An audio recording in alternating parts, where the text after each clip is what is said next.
আচ্ছা, একবার ভাবুন তো, আজ রাতে যদি হুট করে আপনার ব্যাংক অ্যাকাউন্টে ১০ কোটি টাকা চলে আসে, তাহলে কালকে সকালবেলা ঘুম থেকে উঠে আপনি ঠিক কী করবেন? সত্যি করে বলুন তো, আপনার মাথায় কি প্রথমেই ইনভেস্টমেন্ট বা সেভিংসের কথা আসবে, নাকি প্রথমেই মনে হবে ধুর, বসকে কালকেই একটা কড়া রেজিগনেশন লেটার ধরিয়ে দেব আর পরশুদিনই একটা ব্র্যান্ড নিউ গাড়ি কিনে সোজা কক্সবাজার ট্যুর দেব? আমাদের মধ্যে অধিকাংশ মানুষই কিন্তু দ্বিতীয় অপশনটা বেছে নেবেন। আর ঠিক এই জায়গাটাতেই আমরা জীবনের সবচেয়ে বড় ভুলটা করি। আমরা ভাবি ফিন্যান্স বা টাকা পয়সা মানে হলো শুধুই অঙ্ক বা গণিত, কিন্তু আসলে টাকা পয়সা গণিত কম আর সাইকোলজি বেশি। আজকের এই ভিডিওতে আমরা টাকার এমন কিছু সাইকোলজিক্যাল সিক্রেট জানব যা স্কুল কলেজে আমাদের কখনো শেখানো হয়নি। এই 12 মিনিটে আপনার টাকার প্রতি দৃষ্টিভঙ্গি আমি পুরোপুরি বদলে দেব, গ্যারেন্টি দিচ্ছি। ভিডিওটি শেষ পর্যন্ত দেখলে আপনি গরিব থাকার প্ল্যান করেও আর গরিব থাকতে পারবেন না।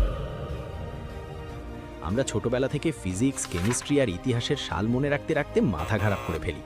বাবর কবে পানিপথের যুদ্ধ করেছিল সেটা আমাদের একদম মুখস্থ, কিন্তু মাসের শেষে পকেটে টাকা কেন থাকে না, বা ইনফ্লেশন বা মুদ্রাস্ফীতি কিভাবে আমাদের পকেট কাটছে, সেটা নিয়ে আমাদের স্কুলের কোনো সিলেবাসেই কিছু নেই।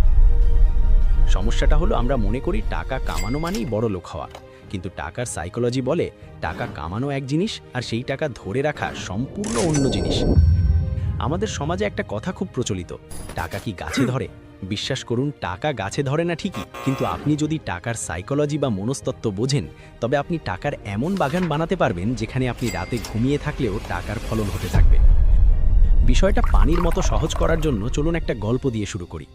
আমাদের গল্পের হিরো হলো বল্টু। বল্টু সদ্য ইঞ্জিনিয়ারিং পাশ করে ভালো একটা মাল্টিন্যাশনাল কোম্পানিতে চাকরি পেয়েছে। মাসে বেতন 50,000 টাকা। বল্টু ভাবল লাইফ তো স্যাট, আর পায় কে আমাকে। প্রথম মাসের বেতন পেতেই বল্টু কি করলো জানেন? লেটেস্ট আইফোনটা কিস্তিতে নিয়ে নিল, বন্ধুদের নিয়ে দামি রেস্টুরেন্টে বিরিয়ানি পার্টি দিল, আর অফিস যাতায়াতের জন্য একটা স্পোর্টস বাইক ইএমআইতে কিনে ফেলল। বল্টুর লজিক খুব সিম্পল, সেভাবে আমি এত কষ্ট করে পড়াশোনা করেছি কি কিপটেমি করার জন্য? লোকে দেখুক আমি কত সাকসেসফুল, আমার স্ট্যাটাস মেনটেন করতে হবে না? অন্যদিকে বল্টুর পাশের ফ্ল্যাটেই থাকেন চৌধুরী সাহেব। ভদ্রলোক দেখতে একদম সাদামাটা, লুঙ্গি আর গেঞ্জি পরে বিকেলে বারান্দায় বসে 5 টাকার চা খান। বল্টু তাকে দেখে মনে মনে ভাবে, বেচারা, বুড়ো বয়সেও কৃপণতা গেল না, টাকা কবরে নিয়ে যাবে নাকি? কিন্তু গল্পের আসল টুইস্টটা বোঝা গেল 5 বছর পর। 5 বছর পর দেখা গেল বল্টুর বেতনের অর্ধেক চলে যায় বাইক আর ফোনের কিস্তি দিতে। ক্রেডিট কার্ডের বিল শোধ করতে গিয়ে তার জান খারাপ অবস্থা। সে দেখতে বড় লোক, তার জাঁকজমক অনেক, কিন্তু আসলে সে ঋণের সাগরে ডুবছে।